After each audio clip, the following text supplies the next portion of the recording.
Hello collègues radioprotectionnistes, je suis ravie de t'accueillir sur un nouvel épisode du podcast Radioprotection et sur cette série que finalement je continue et qui devient un peu le mainstream de ce podcast, série que j'aime appeler Radiopreneur Mindset. Je réponds à une question, à une problématique qui m'a été posée lors d'une de mes formations de personnes compétentes en radioprotection. Et une des questions qui revient, mais vraiment très souvent, je te la livre telle qu'elle, ouvre le guillemet, Stéphanie, est-ce que la formation à la radio pro des travailleurs que je fais, elle est OK? Fermez les guillemets, point d'interrogation avant de fermer les guillemets, point, voilà, bref.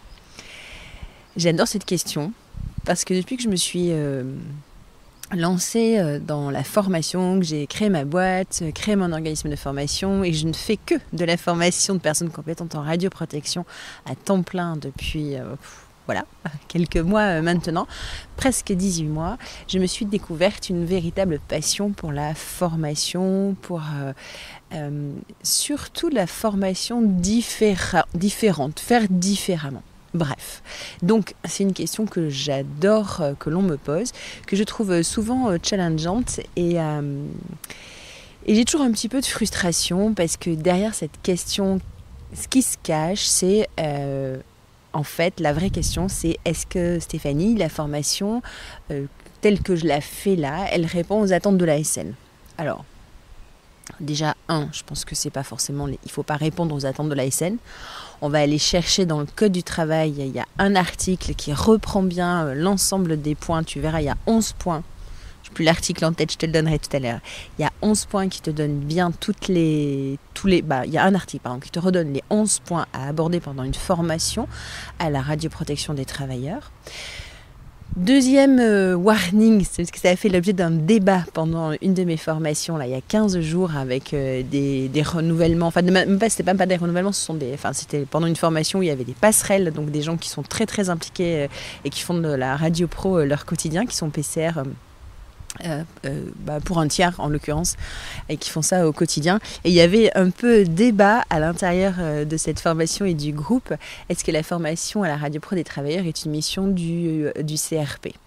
Alors, il y a eu débat, et moi j'aime bien quand ça débat, et du coup on va chercher le texte, et effectivement, alors dans les missions propres du conseiller en radioprotection, tu ne trouveras pas le fait de former. Il y a un appui, je ne sais plus trop où est-ce que ça se trouve d'ailleurs, il faudrait que je le retrouve, mais ce n'est pas explicitement dit, c'est au PCR, au CRP ou à l'ECR de faire la formation, de délivrer la formation. Mais on sait que dans peut-être 80% des cas, c'est le CRP qui délivre la formation à la radio pro des travailleurs. Donc c'est forcément un sujet qui intéresse beaucoup de PCR. Et alors, pendant mes formations, je fais toujours un module sur la pédagogie, sur comment on construit une formation. Puis après, libre à chacun de faire ce qu'il veut. Voilà, une fois qu'on a le contenu réglementaire selon le code du travail, et puis comment on peut créer une formation, une méthode, une étape. Moi, j'ai une petite étape en 3 méthodes techniques. Voilà, je ne sais pas, en 3 étapes, qui peut être assez simple, qui peut être déroutante parfois aussi pour des personnes qui découvrent. Donc je comprends que reste avec son PowerPoint. Et est-ce que Stéphanie, j'ai abordé tous les points? Il n'y a pas de souci, je comprends. On discute de ça. Je pense qu'il est nécessaire d'aller un poil plus loin et de se dire ok, je fais une formation qui est réglementaire. Ça peut être sympa aussi de faire une formation qui est un temps d'échange, de rencontre et un temps agréable à passer pour les participants à la formation et pour toi, si toi en tant que PCR t'animes cette session de formation. Alors ça c'est pas forcément une demande, mais c'est une des attentes qui revient assez souvent et c'est assez rigolo que les participants se livrent facilement comme ça. Tu verras en début de formation, parce que ça reprendra dans la trame que je vais te donner après. Vraiment, moi, j'ouvre toujours les formations. Alors, il n'y a rien d'exceptionnel à ce que je fasse ça. C'est notamment une des demandes, un des critères de qualité dit Calliope, puisque pour moi qui suis organisme de formation, c'est vital pour mon entreprise que je sois certifiée Calliope. Sinon, la formation ne peut pas être prise en charge par les employeurs et c'est un peu compliqué. Bref, un des premiers critères, c'est de demander en ouverture de session quelles sont les attentes de tes participants. Et je trouve que finalement, c'est une très bonne pratique et que même si toi, tu n'es pas Calliope, tu ne fais pas de la formation au sens formation, tu n'es pas organisme de formation, formation, tu n'es pas formateur professionnel, tu vas juste, entre guillemets, former tes collègues. Je trouve que c'est une très bonne pratique de commencer par demander quelles sont les attentes des participants à la formation. Je m'éloigne, je reviens, je reboucle. Ce qui m'a toujours étonné, c'est que les participants, alors je n'ai pas de pourcentage en tête, mais assez souvent, et en tout cas au moins une fois par session, me disent « on a envie de passer un bon moment ». Sous-titré, je suis un peu coincée avec toi Stéphanie pendant quelques jours, alors autant que ce soit agréable. Voilà, on n'en est même pas à j'ai envie d'apprendre des choses, c'est vraiment le basique, qu'on passe un bon moment ensemble. Et je remercie ces gens-là de me challenger et de me poser là cette demande, parce que c'est forcément quelque chose qui, moi, en tant que femme du Sud-Ouest, j'ai envie de bien accueillir mes stagiaires et j'ai envie qu'on passe forcément un bon moment ensemble. Donc on se rejoint sur cette attente et c'est cool qu'elle ait été verbalisée par les participants. J'enregistre cet épisode dehors, je profite du beau temps, mais il y a un peu de vent. J'espère que ce vent ne s'entend pas trop derrière. Je vous l'ai déjà cité sur Romuald, mon ingé son qui travaille toutes mes audios, voilà, mes épisodes de podcast pour faire des miracles, mais j'avoue que je poste souvent l'épisode un peu brut pardon, avant qu'il le travaille, et par exemple avant qu'il enlève ce petit raclement de gorge, parce que bien sûr, je suis toujours malade. Alors, ce que je te propose dans cet épisode, c'est de pas du tout parler de pédagogie. Alors, même si tu veux en parler, alors là, mais tu me ferais pas plus plaisir. Mais ce que je te propose à ce moment-là, c'est de revenir vers moi en message, en DM, enfin comme tu veux par mail, et on parlera pédagogie, méthode pédagogique et méthode pour créer une formation intéressante. Ce que je te propose là, c'est que je t'explique, que je te fasse part, que je te partage mon expérience de la formation à la Radio Pro des travailleurs. C'est celle que je fais alors très très rarement. J'avoue que c'est pas forcément quelque chose que je propose, mais j'ai parfois des clients qui me demandent, voilà, une fois qu'on a formé le PCR, enfin qu'on se connaît, est-ce que Stéphanie, tu peux venir faire quelques sessions de formation à la Radio Pro des travailleurs au sein de l'institution, de l'organisme, de la clinique, n'importe, enfin ce qu'on veut, voilà, il y a un besoin ponctuel, je viens aider. C'est pas forcément quelque chose que je fais, enfin tu vois, tu le trouveras pas dans mon catalogue, et là l'objectif n'est pas du tout de vendre ma formation.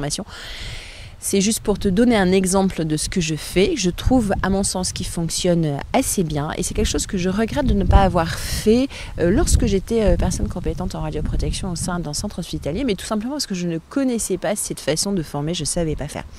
Donc, je ne vais pas te parler de la méthode pédagogique. Je vais juste te donner le résultat de la façon et comment je mène pas à pas cette formation.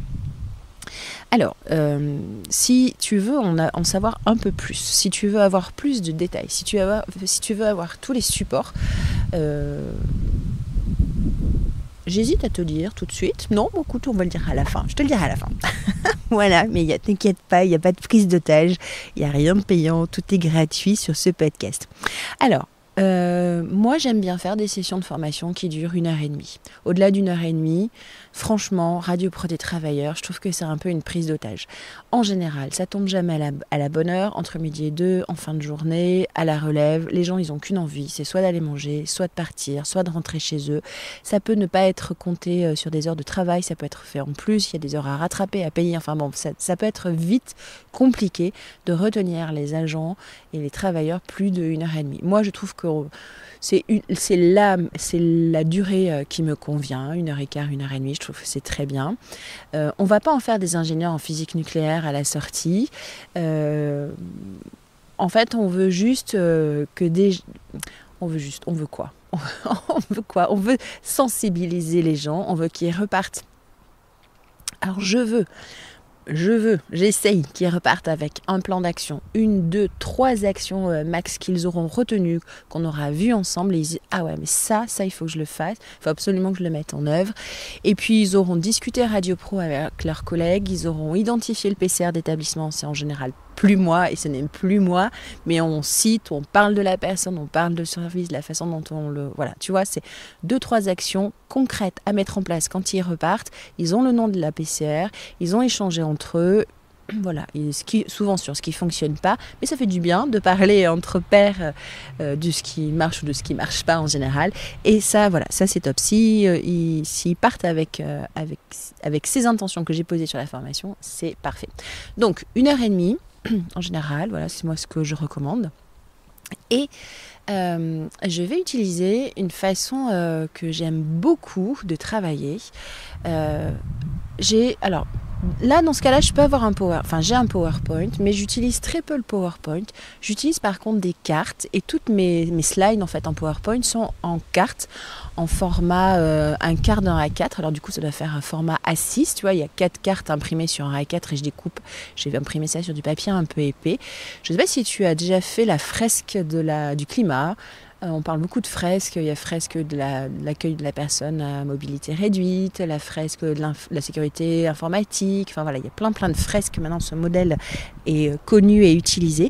Moi j'ai fait une fresque du climat, j'ai été plus que emballée, c'était vraiment top et j'ai trouvé que pédagogiquement c'était génial. Donc en fait je ne me sers plus du tout des PowerPoint, enfin des diapos en format PowerPoint, je me sers des cartes.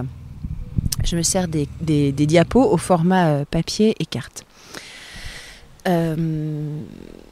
Donc la méthode, alors ça c'est un support, c'est le support que j'utilise préférément de préférence. Et sinon sur la partie animation, ce que j'adore c'est le Think, Pair, Share. Alors je dis en anglais parce que c'est comme ça que je l'ai appris. Ça doit être forcément une technique de formation qui vient des États-Unis ou du monde anglophone en l'occurrence. Et ça doit arriver à séparer, que chaque personne arrive à think, à pair et à share. C'est-à-dire à travailler à un moment donné seul, think, en binôme, pair, et share en groupe. Et dans toutes les formations que j'animerai, que ce soit PCR, Radio Pro, professionnel, etc., il y aura toujours ces 3 temps. La personne qui est en formation avec moi, elle va réfléchir seule, elle va échanger avec son binôme et elle va échanger avec le groupe. Et on va rentrer tout de suite dans le détail pour que je t'explique réellement comment je fais, parce que je te vois venir, tu vas me dire, mais moi aussi je fais ça, je fais un cours, un TD, un TP, mais on n'est pas du tout là-dedans. Alors, donc, j'accueille les personnes qui sont en formation. Voilà, petit temps de débrief, ça peut prendre 5 minutes. Donc, je leur demande 2-3 attentes. En général, ce que j'aime bien faire, moi, je leur demande 2 attentes et une crainte. Quelque chose qu'ils craignent ou voilà, par rapport à cette formation. Et je leur demande d'être très transparent. Donc, je leur donne 5 minutes pour penser à ça. Je l'aime bien. Souvent, je donne des post-it de couleurs. Ils prennent ce qu'ils veulent. Et un par un, donc, ils me font part de leurs attentes, de leurs craintes. Les craintes, je les garde pour moi. Et les attentes, je les mets au tableau. Je les regroupe en général par thème. Elles sont posées là. Et moi, ma mission à partir de là, c'est d'être sûre qu'à la fin de l'heure et demie, oh là là, c'est compliqué aujourd'hui, de l'heure et demie, eh bien, on est balayé toutes ces attentes. Et puis les craintes, il faut que je les prenne en compte. Et puis si on peut discuter à un moment donné avec les personnes qui ont posé les craintes pour m'assurer que je les ai levées, eh bien, tout va bien. Alors, l'objectif, c'est de travailler. Moi, j'aime beaucoup travailler. Je vais te donner la formation à la radioprotection des travailleurs que je fais sur de l'imagerie, par exemple du bloc opératoire, de l'imagerie, enfin voilà, tout ce qui est RX, ça fonctionne assez bien. Je leur donne un petit... sur un recto verso à peu près sur un A4 qu'ils ont à remplir.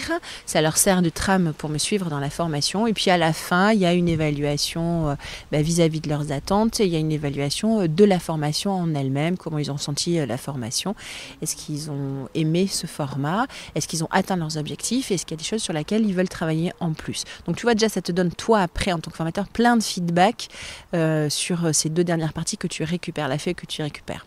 Bien sûr, tu fais signer la feuille d'émargement puisque tu as besoin de savoir précisément qui est venu, parce qu'entre les personnes qui ont été conviées et les personnes qui viennent réellement en formation, il y en a même qui viennent, qui n'étaient pas conviées, donc parfois c'est un peu compliqué avec le service RH de se retrouver, et ça peut même, j'ai vu d'ailleurs, mettre en difficulté des personnes qui viennent et qui ne sont pas prévues. J'ai compris que dans le public, ça pouvait poser des difficultés puisqu'il y a toute une traçabilité, une invitation en amont, bref. On passe, c'est pas là l'intérêt aujourd'hui. Donc, Je récupère les objectifs et bien sûr je valide les objectifs parce que tu peux avoir quelqu'un qui va te dire j'ai envie de parler des NRD.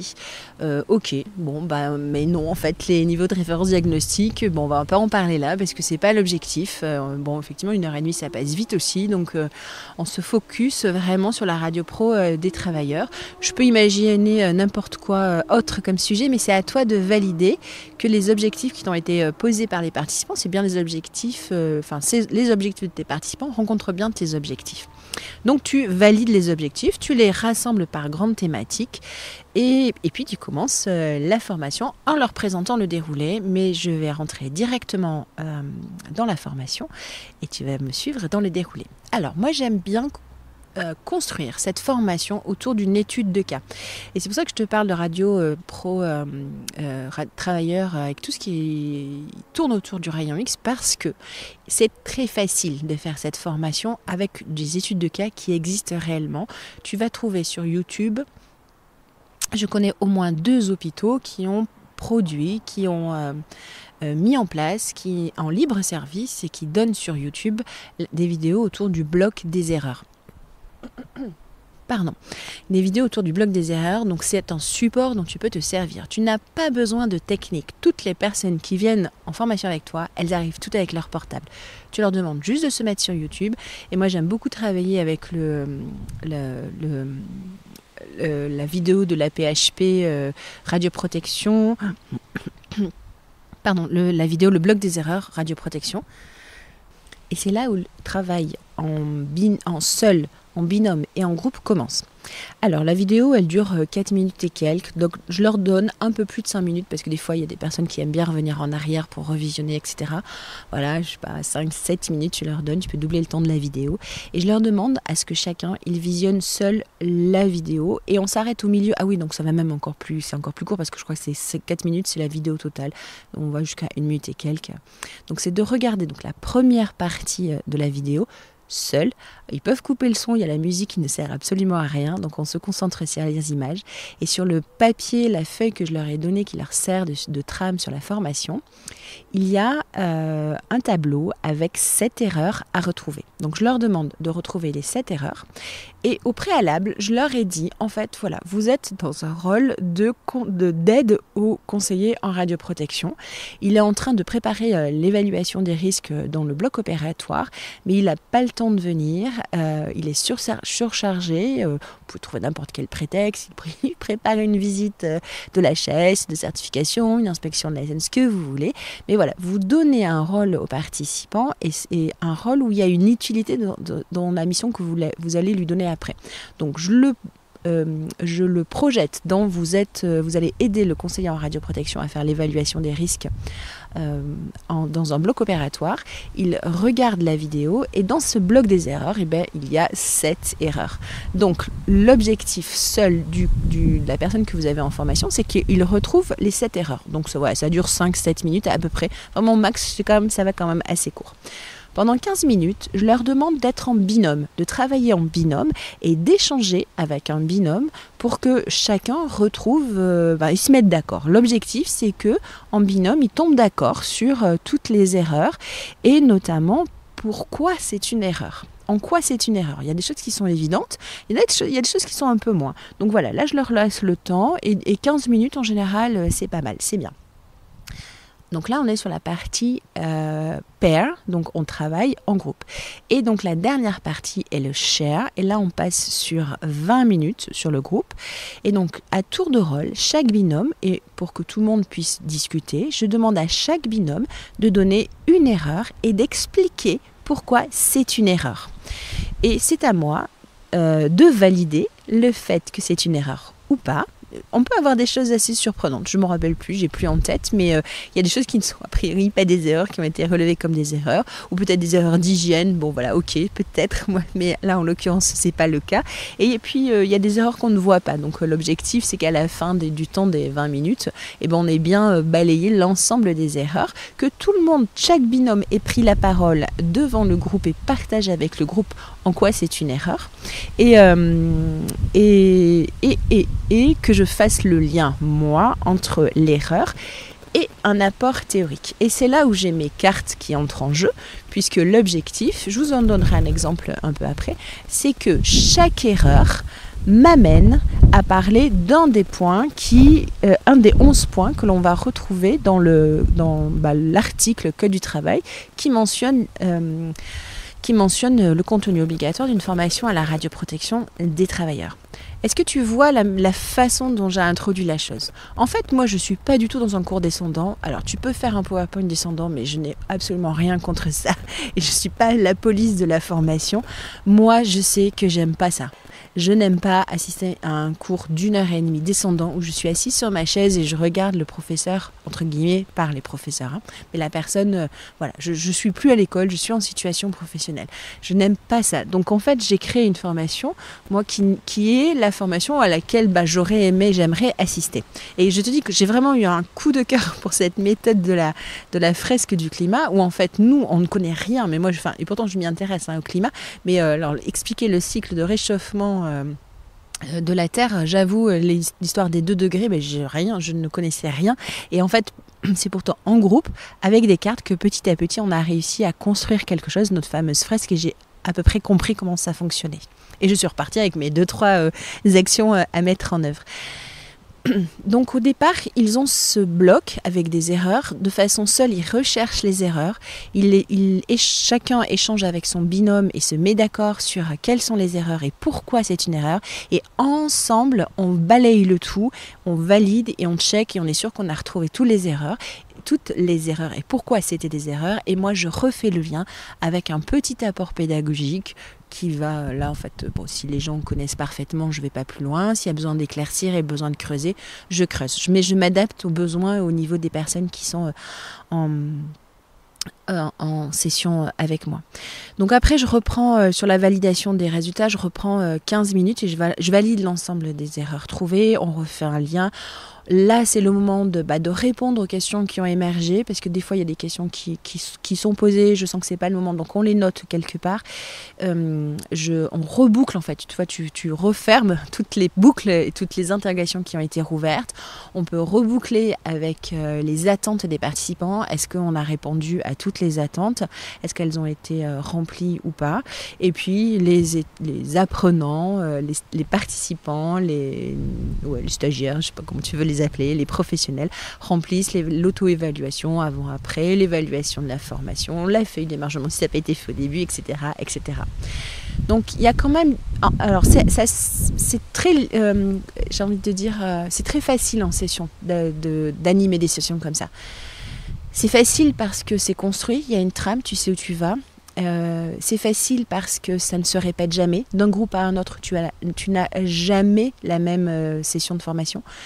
J'ai animé 4 sessions, 2 le matin, 2 l'après-midi, donc ça faisait 3h, 6h sur un groupe dans un CH.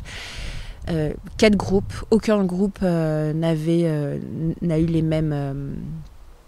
On a eu les mêmes réactions, on a eu les mêmes questions. Donc en fait, je ne me suis pas ennuyée tout au long de la journée, puisque en fait, je n'ai pas l'impression de faire jamais la même chose. Donc ça, c'est facile. Ça demande du travail en amont, par contre, parce qu'il faut que tu aies bien travaillé tes supports, il faut que tu aies trouvé ta vidéo, etc. C'est là où en début d'épisode, est-ce que je t'ai dit, oui, je vais te le dire maintenant si tu veux, je te donne tous mes supports, ils sont dans les notes de l'épisode, tu auras le lien, tu peux aller chercher toutes mes trames, mes cartes, les cartes dont je me sers, dont tu peux te servir sous forme de diaporama, ou tu peux t'en servir en les imprimant sur du carton et les disposer sur la table.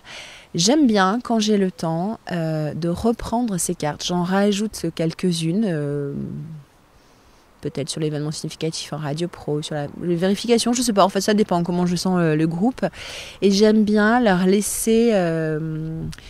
un temps où je leur dépose au milieu un ampli, par exemple si je suis un bloc opératoire, et je leur donne les cartes au fur et à mesure et je leur demande de placer les cartes, qu'est-ce qui se passe avant l'arrivée d'un ampli dans un bloc, après l'ampli, voilà. Donc en fait ils sont en groupe, ils manipulent les cartes, ils les positionnent et là c'est toute la magie.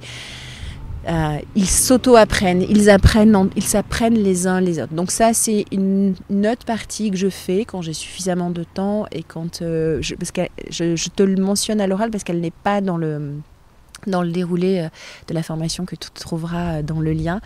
Mais c'est vraiment librement, complètement inspiré de la fresque du climat, encore une fois. Et si tu ne l'as pas faite, cette fresque, je t'invite à le faire.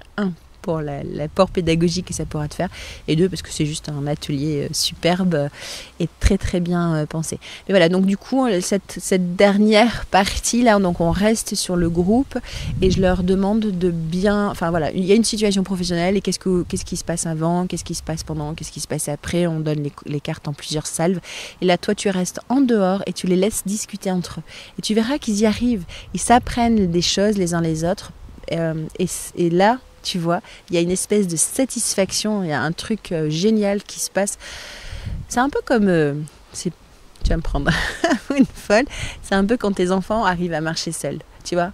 T'as un petit pincement au cœur parce qu'ils n'ont plus besoin de toi, mais en même temps, tu es tellement fier, ils y arrivent seuls. C'est vraiment ce que je ressens moi quand, en fin de session, les participants, les professionnels arrivent à reboucler, à s'auto-apprendre des choses. Et en fait, finalement, moi, je suis là pour recadrer, ramener si ça déborde, s'il y a des petites erreurs, hop, je les attrape, on débriefe à la fin, voilà. Bref, c'est juste génial. Tu trouveras dans le document, dans le lien... dont tu trouveras le lien dans les notes de l'épisode, les différentes erreurs que j'ai liées aux cartes et aux objectifs pédagogiques visés qui sont mentionnés dans la réglementation. Parce que l'objectif, c'est quand même d'être sûr que tu aies balayé les 11 objectifs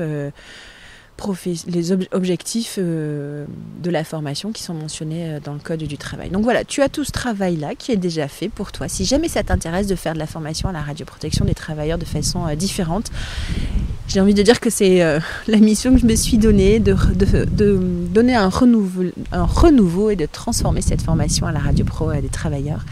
Donc je te laisse libre accès à tous les supports que j'utilise. C'est avec grand plaisir que je te les donne. Et si toi-même tu as d'autres façons de former qui sortent un peu de l'ordinaire et que tu as testé, approuvé et dans lesquels tes participants passent du bon temps et toi aussi, ça c'est super important parce que former, ça va 1 fois, 2 fois, 3 fois, mais quand tu as fait ça pendant 5-6 ans, tous les 15 jours, au bout d'un moment tu as besoin de renouveau et je t'assure qu'avec des méthodes comme ça, c'est le cas, on s'éclate. Bref, donc oui, reviens vers moi, c'était ça, je finis ma phrase, si jamais tu as des façons de former de façon différente, j'adorerais en avoir connaissance, tu peux revenir vers moi et échanger avec grand plaisir. Je te dis à bientôt. Abuse d'une formation à la radioprotection différente. Tu as tous les liens dans les notes de cet épisode et je te dis à très vite. Ciao ciao.